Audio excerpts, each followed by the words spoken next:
I want to ask you your thoughts, because it kind of came out just recently about the Warriors and the luxury tax. Pay that money. Pay that money. You saw what Joe Lacob said. How much is a championship?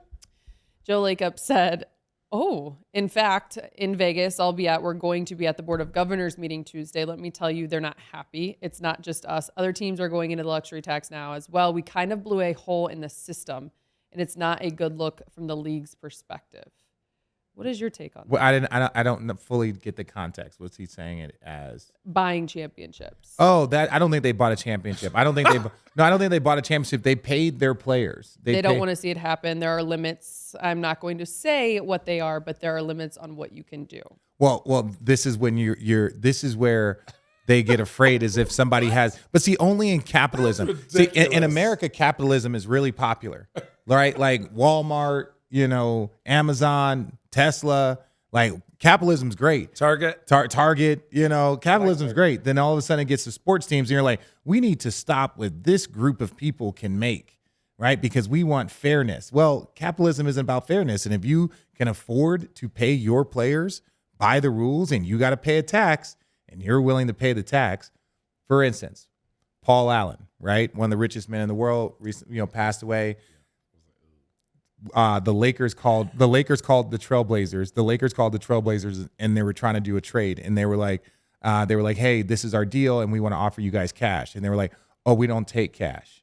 And like, what do you mean? You, as a team, you don't take cash? Like, that's part of structure, cash considerations. And they're like, we have one of the richest men in the world that own our team. And that cash ain't paying for the boat. Cash ain't doing nothing. Cash ain't doing nothing for us. You tell Paul Allen we traded our second round pick and we got $500,000 cash. He'd be like, well, our second round pick could have become for sure. a great player. Don't get me cash, get me assets. Mm-hmm. And so, when you got deep pockets, the way you view this business is different. Let's just keep this a buck. They drafted Steph. They drafted Dre. Yeah. You draft Dre. Then you trade for Andrew Wiggins, who everybody in the league had a certain stigma about, which I'm not going to repeat, including myself at the time. Yeah. He comes here. He accepts his role, especially in a bad year. Then the next year, they're talking about if Steph wasn't Steph, he'd be a finals MVP. He had 17 in 17 games, 15 in 17. So, where did they go wrong? Then they draft James Wiseman. Then they draft Kuminga. Because they pay their guys, who are their guys, why in the world are you, punishing them for that? Mm-hmm. You're only going to get that for so long. Until somebody beats that, whatever that luxury tax is, I'm doing that. Because you notice, Cleveland, it took 50 years for Cleveland to win a championship. What Golden State has is immeasurable when it comes to money. Yeah.